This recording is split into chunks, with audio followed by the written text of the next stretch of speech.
Halo teman-teman, DC Easy Cash rajin datang ke rumah, lakukan ini agar debt collectornya kabur. Nah, video ini khusus buat teman-teman yang sekarang sudah galbay di pinjaman online, terutama Easy Cash. Saya bagikan tips dan trik agar debt collector yang nagih ke rumah atau rajin datang ke rumah itu akan kabur dengan sendirinya dan tidak akan datang-datang lagi. Jadi mohon simak video ini sampai habis ya teman.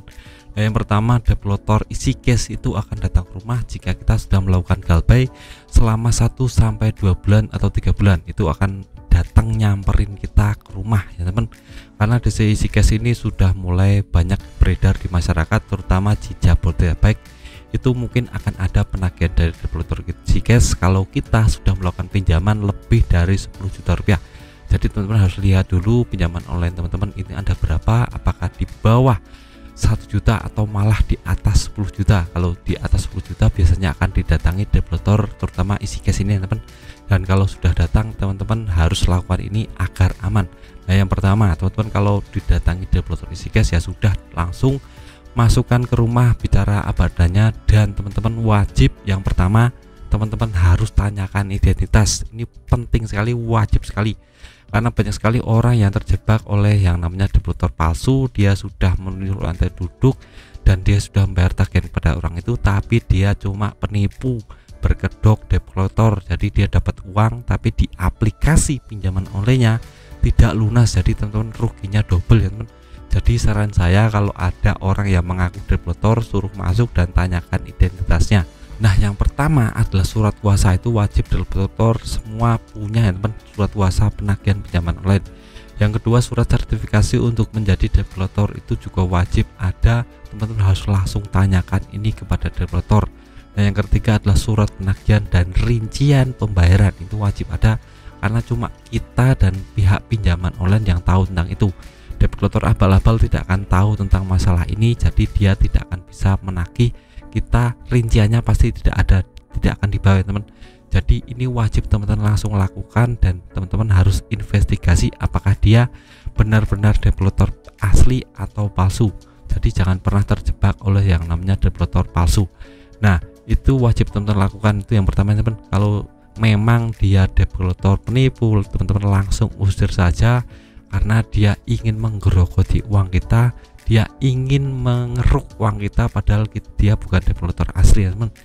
Dan umpamanya dia debt collector asli, atau dia bisa menunjukkan surat kuasa, surat sertifikasi, surat penagihan yang asli dari pihak pinjaman online, teman-teman bisa bicara apa adanya saja, bicara bernegosiasi tentang cara pembayarnya. Jika teman-teman ada uang membayarnya, teman-teman harus bernegosiasi tentang yang namanya bayar hutang pokoknya saja, tidak dengan bunga dan dendanya.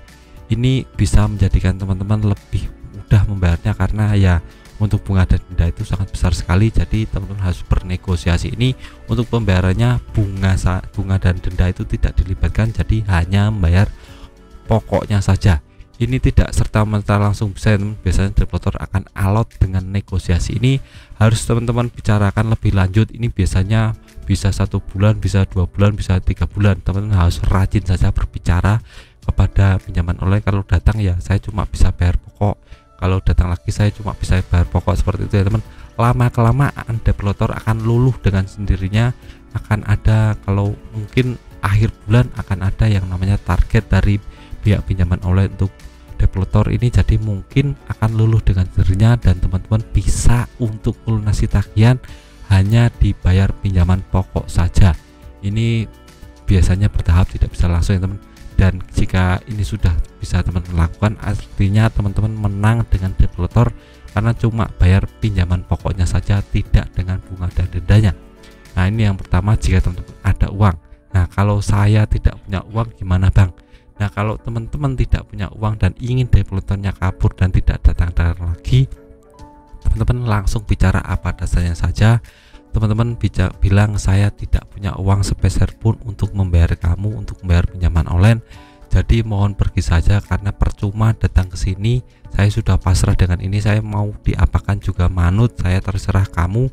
Yang jelas saya tidak punya uang sepeser pun untuk membayar. Itu wajib teman-teman lakukan dan bicara straight to the point kepada debt collector ini. Nah, kalau umpamanya debt collector datang lagi, teman bicara seperti ini lagi, teman-teman debt collector datang lagi, teman-teman bicara seperti ini, lama kelamaan debt collector akan pusing sendiri, akan stres sendiri menghadapi ini, karena dia sudah tahu tentang kondisi finansial teman yang tidak punya uang sepeser pun, atau malah teman-teman barusan dipecat dari pekerjaan, teman-teman bisa juga jadi seperti itu. Dan debt collector akan mundur, akan mencoret teman-teman dari daftar prioritas. Nah, ini sangat penting sekali karena debt collector itu punya yang namanya daftar prioritas untuk ditagih. Jadi debt collector itu punya orang-orang yang mentalnya sedikit atau orang-orang yang suka takut, cemas menghadapi debt collector, itu biasanya akan didatangi terus-menerus seperti itu. Tapi jika teman-teman mentalnya kuat dan bicara seperti itu terus, saya tidak punya uang, terserah mau diapain. Nah, lama-kelamaan debt collector akan mencoret teman-teman dari daftar prioritas penagihan pinjaman online dan lebih mengalihkan kepada orang lain yang lebih mentalnya down, lebih tidak kuat mentalnya seperti itu ya teman.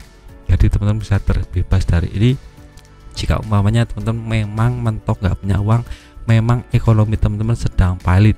Teman-teman harus lakukan ini berkala, tidak boleh langsung ya teman, karena debt collector itu juga mungkin akan melakukan penagihan hari demi hari, bulan demi bulan. Biasanya kalau dari pengalaman teman saya itu 1 minggu bisa 2-3 kali datang ke rumah. Jadi teman-teman harus lakukan ini segera agar aman dari penagihan debt collector. Dan teman-teman harus ingat, teman-teman dilindungi OJK tentang masalah debt collector ini. Debt collector ini sudah ada SOP dari OJK teman, jadi tidak boleh sembarang menagih, tidak boleh melakukan perlakuan kasar, tidak melakukan anarkis, tidak boleh melakukan hal-hal yang berhubungan dengan pidana. Ini wajib teman-teman tahu jika kita sudah dilindungi OJK dan OJK sudah menerapkan SOP kepada pinjaman online, terutama debt collector ini. Jadi tidak akan bebas dari yang namanya diintimidasi atau diperlakukan kasar. Kalau umpamanya debt collector melakukan perlakuan kasar, teman-teman bisa langsung adukan kepada pihak keamanan setempat, Pak RT, Pak RW, Satpam di security, atau teman-teman langsung adukan ke OJK, atau teman-teman bisa langsung yang namanya email OJK, karena OJK sudah membuat hotline pengaduan email. Saya sudah tampilkan di deskripsi, bisa teman-teman langsung salin dan langsung ajukan keberatan komplain kepada OJK tentang pihak pinjaman online ini yang sudah meresahkan teman-teman, sudah membuat teman-teman frustasi, sudah melakukan intimidasi.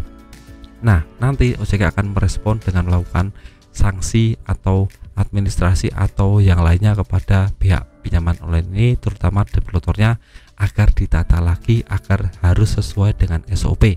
Ini wajib teman-teman lakukan ya teman. Edukasi ini akan saya sampaikan terus-menerus agar teman-teman bisa lebih semangat dalam hidupnya, lebih kuat menghadapi penagihan-penagihan debt collectornya, dan bisa lebih yang namanya menata mindset lebih baik ke depannya. Yang saya video singkat dari saya, semoga bermanfaat, tetap semangat kehidupannya lebih baik.